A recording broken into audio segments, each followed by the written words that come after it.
Kumustahin naman natin ang sitwasyon sa Maguindanao sa gitna ng patuloy na bakbakan doon. Nagbabalik si Chino Gaston. Chino. Yes, patuloy ang ginagawang military operations laban sa Bangsamoro Islamic Freedom Fighters of BIFF sa Maguindanao na layon umanong iserve ang warrant of arrest laban sa mga rebelde. Inaasang magpapatuloy ang pagmaneuver ng isang batalyon ng Scout Rangers ng Philippine Army para ma-engage ang mga rebelde ngayong araw. Kahapon buong araw nagpaputok ng 105mm howitzers ang militar kung saan tinatarget ang mga posisyon ng BIFF. Hindi pa rin masabi sa ngayon ng militar kung ilan ang patay o sugatan sa panig ng mga rebelde. May mga ulat na rin tayong natatanggap na ilang sundalo na rin ang nasusugatan sa operasyon na pumasok na sa pangatlong araw. Samantala, itinanggi ng BIFF na sila ang nasa likuran ng pagsapog sa palengke ng Dato Piang kahapon ay kinasugat ng 2 sibilyan.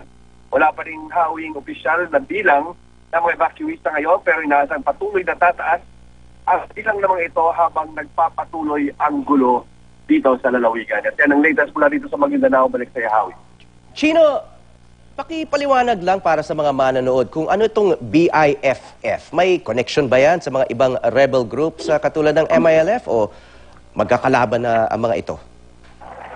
Hindi naman natin masasabing kalaban sila, Hawi. Bagamat ang background nga nito, ang Bangsamoro Islamic Freedom Fighters ay dating kasapi ng MILF na tumiwalag noong 2008 dahil sa kanilang pagtutol sa ilang probisyon dito nga sa ginagawang pag-uusap ng MILF sa gobyerno sa nangyayaring peace talks sa ngayon na sa ating chronology ay napirmahan na nga yung ika-4 na nilagdaang kasunduan dito sa tinatawag ng normalization na patungkol naman sa pagbabawas o pagtanggal ng armas nitong MILF na ilang dekada na ring armadong grupo at nakikibaka laban sa ating gobyerno.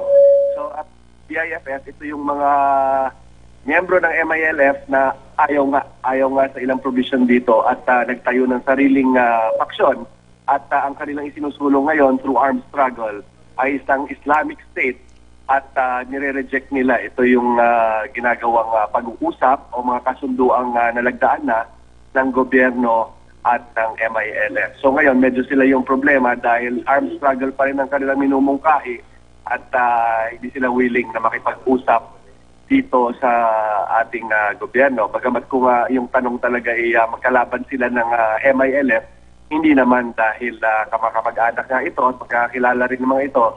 And bukod dyan, ay isang teritoryo rin ang hawak nila sa ngayon. Hawi.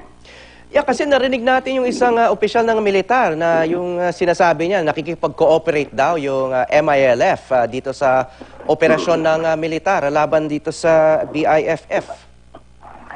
Tama ka dyan, Hawi, kasi batay nga sa kasunduan ng MILF sa gobyerno ay dapat talaga silang tumulong dito sa paghahabol ng mga private armed groups at mga lawless elements na ito na nga yung bansag ng ating gobyerno or turing ng ating gobyerno dito sa BIFF dahil panibagong grupo ito na hindi naman kinikilala ng anumang usaping pangkapayapaan.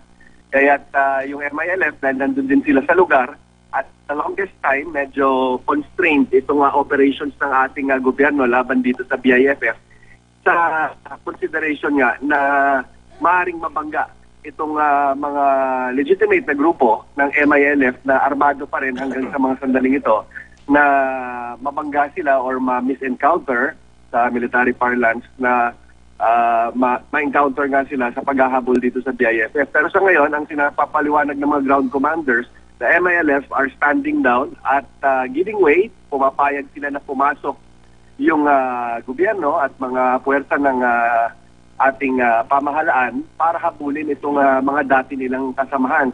Well, whether ito'y magiging effective o whether ito'y napapatupad ng 100%, yan ang nasusubukan talaga sa ngayon. And many are saying na ito na nga yung parang test sa sincerity ng MILF kung willing na talaga sila to lay down their arms and cooperate with the government kahit pa ang tinatarget ngayon ay mga dati nilang kasamahan at hindi rin malayo na mga kamag-anak din nila dahil these guys come from the same place and hold the same territory and yung mga region nito mga to ay traditionally been living in these parts ng Maguindanao for generations. Chino, malaking grupo ba itong BIFF at hanggang Maguindanao lang ba ang teritoryo nito? Ang BIFF, umaabot na yan, no? Kung saan din dating may mga miyembro ang MILF, which is basically the big part of Mindanao. Yung mga kasapi nito, ito yung mga leaders o mga commanders na sumama dito sa pangunguna nung pagtiwalag ni Ameril Umbracato ng one of his brigade nung MILF dati. Ito yung pinaka-senior leader na umayaw nga sa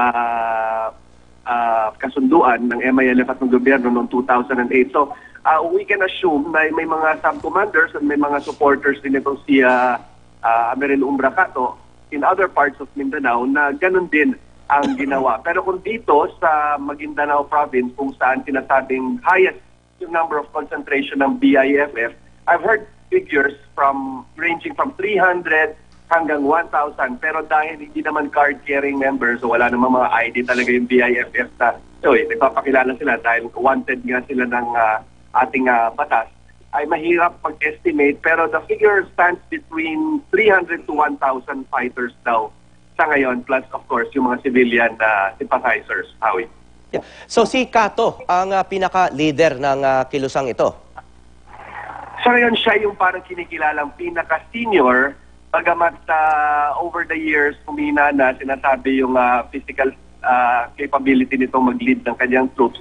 Bagamat sinasabi nilang nandyan pa rin siya at kinikilala pa rin pinuno dahil wala namang nagpapakilala ngayon talaga na parang ito yung head nitong BIFF. Bagamat meron din silang spokesman sa pangangatawan nitong ni Abu Mistri.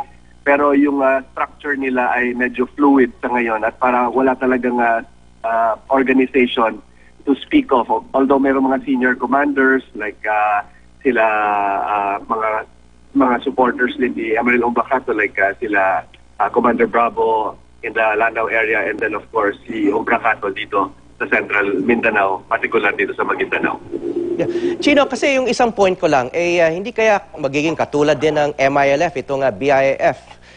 Ibig sabihin, noong 1990s, habang nakikipag-peace talks ang gobyerno sa MNLF, lumalaban pa rin yung MILF hanggang lumaki ito at kailangan din makipag-peace negotiations ang gobyerno sa MILF. Ngayon na may peace agreement sa MILF, meron naman BIFF. Ibig sabihin, di kaya parang nagiging endless cycle ito sa Mindanao na you have a peace pact or peace agreement with one group, may isa pang grupo na hindi sumasang-ayon doon sa peace agreement at meron pang MNLF faction na lumalaban pa rin sa gobyerno. Ano kaya? Posible ba magkaroon ng ganung senaryo or is this BIFF group too small to be considered a real threat to peace in Mindanao?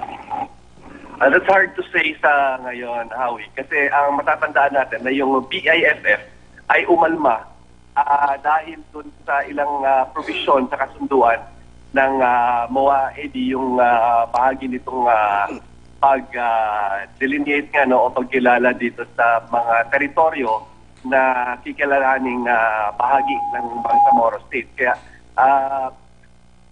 maraming umalma, no? And dahil, siyempre, kanya-kanyang mga, they belong to different tribes, different mga families, and different from different places dito sa Maguindanao at buong Mindanao. Kung kaya't marami pa rin ang pwedeng ihanaping butas. And yung long and short of it is hindi lahat talaga 100% mapi-please doon sa side ng mga rebelde. Kung kaya't may mga schools of thought na nagsasabi na it may be just a strategy overall of yung kabuang fight of ang mga kapatid nating Muslim to take back Mindanao na tinuturing talaga nilang kanila ever since. So, maaari yun. Ngayon, meron tayong peace talks with one group. There will be another splinter group.